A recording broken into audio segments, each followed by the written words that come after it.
Olá, terceiro ano, tudo bom com vocês? Hoje nós vamos dar sequência ao nosso assunto. Estamos falando sobre personagens. Eu pedi que vocês criassem um personagem e eu já recebi fotos e relatos super legais sobre os personagens de vocês. Estou ansiosa para ver vocês apresentando cada um deles. Mas isso nós faremos no nosso Meet. Na última aula, nós falamos sobre a classificação dos personagens de acordo com a sua importância na narrativa. O personagem pode ser um personagem principal, e esse personagem principal pode ser um protagonista ou um antagonista. Ele também pode ter uma importância coadjuvante, ou seja, ele é aliado ao personagem principal. Ou ele pode ser um personagem secundário. Não é um personagem principal, não é o coadjuvante, aquele que aparece em segundo plano na maioria das vezes, mas é um personagem que aparece algumas vezes durante a narrativa. Além dessas três classificações de acordo com a importância, nós temos também os figurantes. Quando você escreve, por exemplo, quando a princesa e o rei chegaram à sacada do castelo, viram o povo todo lá embaixo. Bom, o povo, nesse caso, é figurante. Por quê? Porque a gente não tem especificamente quem é do povo. A gente não tem um personagem do povo. O povo não é um personagem. São muitos personagens que estão ali preenchendo a história. Além disso, nós vimos a classificação do personagem de acordo com a sua existência. Então, ele pode ser um personagem histórico, ou seja, pode ter existido realmente, ou pode ser um personagem fictício, como os que vocês estão criando. E falando nos personagens que vocês estão criando, agora eu quero propor que vocês escrevam uma história para o personagem de vocês. Mas vocês precisam pensar nas características físicas e nas características psicológicas que vocês colocaram naquela listinha que eu pedi. Lembra que eu pedia que vocês destacassem 3 características físicas e 3 características psicológicas do seu personagem? Pois bem, agora, na narrativa, isso precisa ser ressaltado. Por exemplo, vamos ouvir agora uma história e pensar a respeito de personagens com características físicas e psicológicas diferentes. 2 viajantes estavam na floresta, quando de repente viram se aproximar um urso.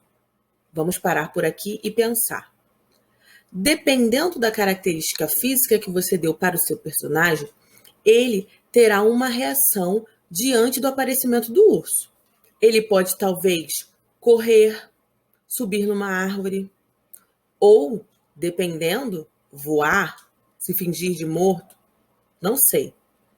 E a característica psicológica do seu personagem também vai ditar muito a respeito de como ele reage diante de determinadas situações. Por exemplo, ele pode salvar o seu amigo, pode pensar em si primeiro e deixar o seu amigo lá. Ele pode ser medroso e se acuar, fingir-se de morto por ter medo do urso. Ou pode ser muito valente e avançar no urso e querer proteger o seu amigo e a si próprio do urso, eliminando essa ameaça. Conseguem perceber como as características psicológicas e as características físicas dos personagens vão determinar como eles agem à frente de cada situação? Pois bem, agora vocês irão escrever uma narrativa. Lembra que nós já falamos sobre o narrador. Ele pode ser um narrador observador, aquele que conta a história de fora, ou pode ser um narrador personagem. Essa é a primeira coisa que você vai escolher. O seu personagem vai contar a história sobre ele ou outra pessoa vai contar algo que aconteceu com o seu personagem? A segunda coisa é pensar na estrutura do seu texto. Lembra que nós já falamos sobre a introdução do texto? Na introdução, nós fazemos entre 1 e 2 parágrafos, onde a gente apresenta o lugar onde está o personagem, a época aproximada em que esse personagem está e o que ele estava fazendo. Hoje eu quero falar um pouco a respeito do desenvolvimento da narrativa. Após a introdução, nós temos mais alguns parágrafos de desenvolvimento. Vai depender de qual a extensão do texto que você quer fazer. Bom, eu quero que vocês façam um texto de no mínimo 3 parágrafos. Então, você vai precisar fazer no mínimo um parágrafo de introdução, um parágrafo de desenvolvimento e um parágrafo de conclusão. O que acontece no desenvolvimento? No desenvolvimento se desenrolam os fatos, se aconteceu algum problema, se ele teve algum acidente no meio do caminho, se encontrou com algo miraculoso, se teve alguma aparição misteriosa, se houve algum conflito, ou não, se só foi viajar, se divertiu, se ficou alegre, mas para onde foi, o que fez, isso tudo acontece no desenvolvimento da sua história. E na conclusão da sua história, que é o parágrafo final, ou os 2 parágrafos finais, acontece o fechamento da sua história. O que aconteceu depois que o urso chegou, por exemplo? Se eu pegar o exemplo que eu dei anterior, nós podemos dizer que era uma vez 2 viajantes muito amigos que andavam sempre juntos e gostavam de curtir aventuras pelo mundo. Dessa vez, eles estavam na Amazônia. Bem interessante. Eu já apresentei os personagens, já disse que eram 2, já disse onde eles estavam. E aí, eu vou continuar a narração. Eles começaram a descobrir coisas impressionantes na Amazônia. Levaram os seus livros de geografia, os seus livros de ciência e começaram a descobrir plantas medicinais diferentes, começaram a sentir cheiros, mas num determinado momento em que estavam muito distraídos, não perceberam que estava se aproximando um urso muito perigoso. Eu nem sei se na Amazônia tem ursos perigosos.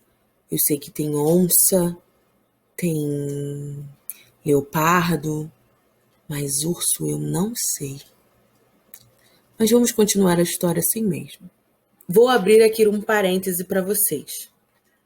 Essa aparição do urso é o início do problema da história. Eu vou introduzir um problema, um conflito, para a história ficar um pouco mais interessante. Então, eu vou desenvolver o que aconteceu com o urso, o que eles fizeram quando se depararam com o urso. E aí, eu vou escrever a respeito disso.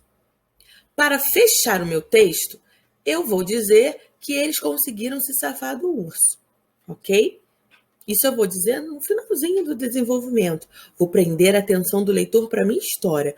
Vou fazer bastante suspense. Mas aí, no finalzinho do meu texto, eu vou dizer: depois de passarem por essa grande aventura, agora eles tinham mais uma coisa para contar. Registraram tudo no seu diário de bordo de viagem, que eles já tinham de todas as viagens que faziam juntos. E eram muitas. Eles já viajavam juntos há mais de 10 anos. E depois voltaram para casa, sonhando no avião com a sua próxima viagem. Qual será o mistério que eles irão desvendar no próximo lugar? Quais serão as plantas, os animais e as coisas novas que irão descobrir? Cheiros, cores e sabores. Quer saber? Vamos para a próxima história. Tá vendo? Como eu terminei o meu texto, terminei deixando um gostinho de quero mais para o leitor. Mas você pode terminar do jeito que você quiser. Então, a atividade de hoje é essa. Você vai pegar o personagem que você criou na aula passada e vai colocá-lo numa narrativa. Não esqueça que a história é organizada em partes.